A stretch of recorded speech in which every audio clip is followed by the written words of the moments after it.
Bienvenue sur 5 News. Aujourd'hui, on va faire le top 5 des actualités du jour, comme tous les lundis. D'ailleurs, là, je vous mets le petit lundi, j'ai oublié. Voilà. Ok. Donc, voilà. Maintenant, on va aller voir nos petites news. C'est parti, direct, on n'a pas le temps.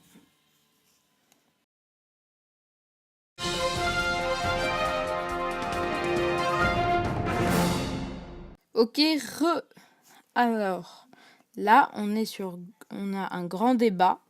Comment Emmanuel Macron a préparé sa réponse à la crise des Gilets jaunes? Sa réponse, on a tous envie de savoir ce que dit Emmanuel Macron. Le président de la République doit annoncer la mise en œuvre de plusieurs mesures ce lundi à 20h, en conclusion du grand débat national. C'est un moment charnière du quinquennat. Emmanuel Macron doit s'exprimer lundi 15 avril à 20h pour clore le grand débat national et répondre aux questions posées par la crise des Gilets jaunes.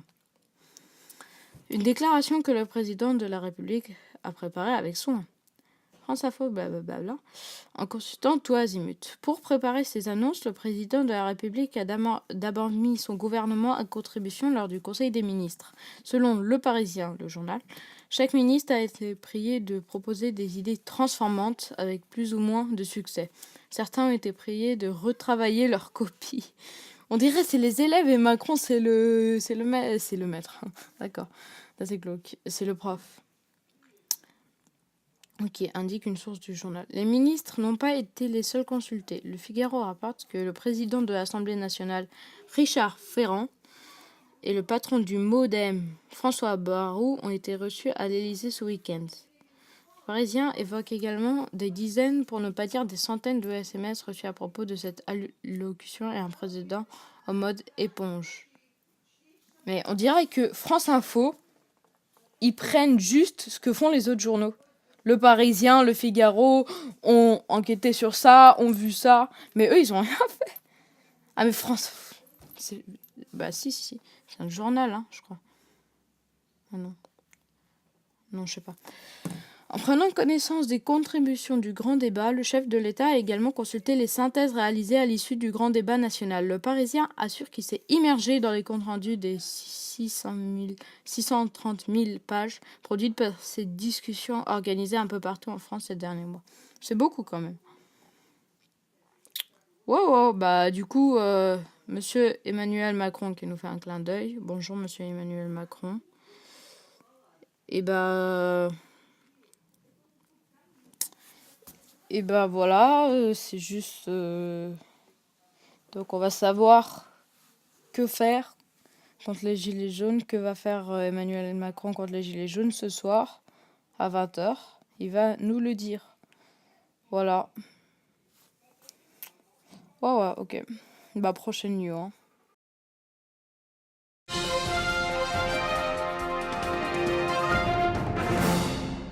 Ok, Alain Soral condamné à 1 an de prison ferme pour négationnisme.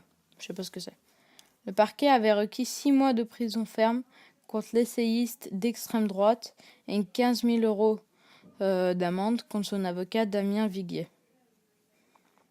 L'essayiste d'extrême droite Alain Soral a été condamné lundi 15 avril à 1 an de prison ferme assorti d'un mandat d'arrêt pour négationnisme. Je sais pas ce que c'est. Monsieur Soral, 60 ans, avait été jugé à Paris pour contestation de l'existence de la Shoah et avoir publié sur son site des conclusions litigieuses de son avocat dans une autre affaire. Son conseil, Damien Viguier, a été condamné à 5 000 euros d'amende pour complicité en raison du contenu de ses conclusions. Le parquet avait requis 6 mois de prison ferme contre monsieur Soral et 15 000 euros d'amende contre Damien Désolé, j'ai pas retenu le nom. Damien Viguier, voilà. Tous deux devront verser, voilà. Ok.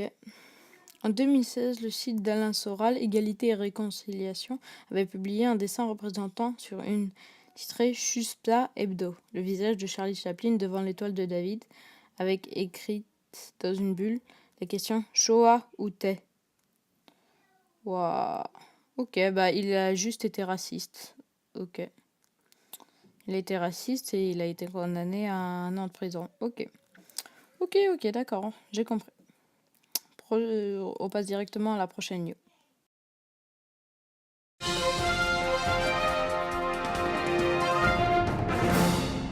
Ok, toujours France Info. Une vidéo montre l'ampleur de l'explosion d'un appartement qui a fait 2 blessés dans le 18e arrondissement de Paris.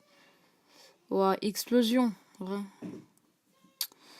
2 personnes ont été blessées dans l'explosion d'un appartement dans le 18e arrondissement de Paris. Un appartement du 18e arrondissement de Paris a été soufflé par une explosion dimanche 15 avril vers 22h. Les images de l'accident qui a eu lieu dans un immeuble à l'angle des rues Riquet et Pajol, ouais, désolé, montrent un impressionnant trou béant de plusieurs mètres dans la façade. Bon, on va voir la vidéo. Hein.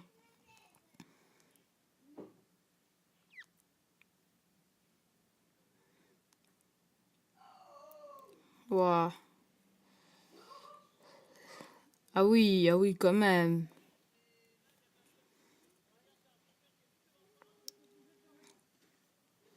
Ah ouais, tout a été défoncé. Ah ouais. C'est éclaté.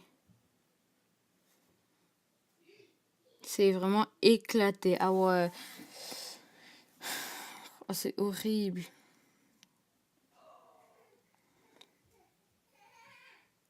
Ok. D'accord. Cool.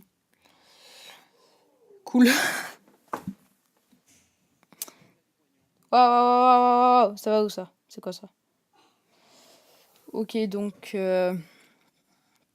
Ok. Il y a eu une grosse explosion dans le 18e, c'est ce que j'ai retenu. Ok, on passe à la prochaine news.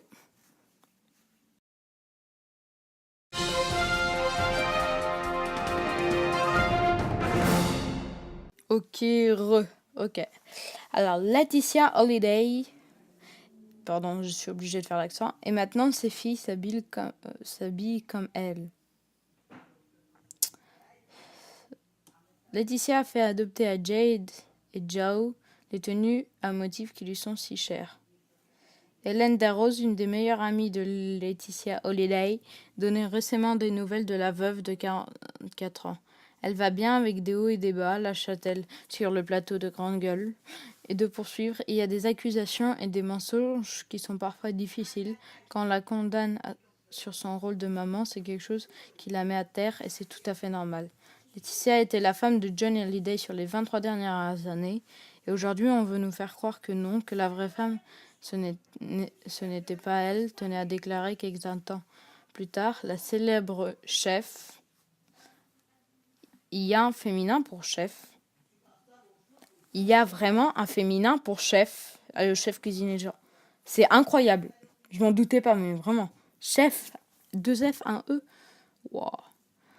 À un moment, il faut arrêter, il faut juste reconnaître l'épouse et la maman qu'elle est, sa juste valeur.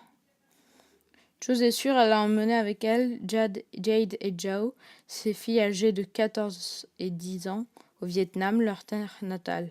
Là-bas, les 2 adorables poupées ont d'ailleurs dégainé des tenues similaires à celles que leur maman adore tant. Les looks à motifs, comme le prouve cette photo ci-dessous.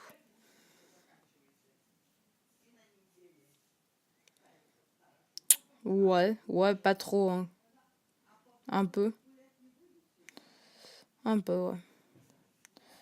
Ok, d'accord. On passe directement à la prochaine news.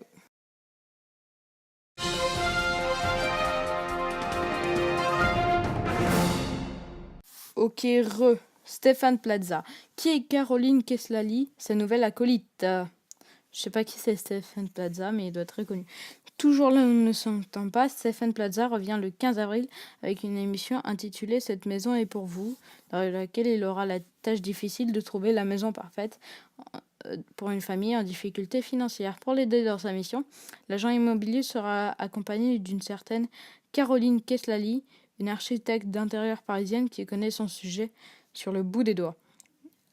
Elle est douée, elle est belle, elle est ravissante, elle a tout pour elle. Je suis amoureux de son âme et de son application. C'est par ces mots très élogieux que Stéphane Plaza décrit Caroline Keslali, sa nouvelle acolyte dans l'émission Cette maison est pour vous. Dans le premier épisode sera diffusé ce lundi 15 avril sur M6. Voilà, aujourd'hui même.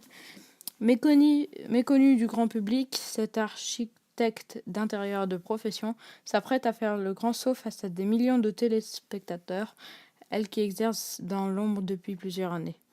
Passionnée par son métier qu'elle a appris dans une grande école d'art de San Francisco où elle avait choisi d'emménager après ses études d'économie à la Sorbonne, Caroline Keslali est une experte dans son domaine. Très active sur les réseaux sociaux, la trentenaire, maman de 2 enfants, n'hésite pas à partager sur sa page Instagram 15 instants de son quotidien. Très professionnelle, elle tient néanmoins à alimenter son compte avec des clichés professionnels de jolis espaces d'intérieur. Ok. D'accord, donc Stéphane Plaza va être accompagné d'une acolyte. Et voilà. Par contre, ces mots-là, elle est douée, elle est belle, elle est ravissante, elle a tout pour elle. C'est pas il est amoureux de son âme. Hein. On se doute un peu qu'il n'est pas amoureux que de son âme. Il est amoureux d'elle aussi. Enfin, je dis rien, c'est mon avis. C'est mon avis. Hein. C'est que mon avis. Et voilà. Du coup, bah, ça va être la fin de cette vidéo. Et moi, je vous dis, bah, à la prochaine vidéo et salut.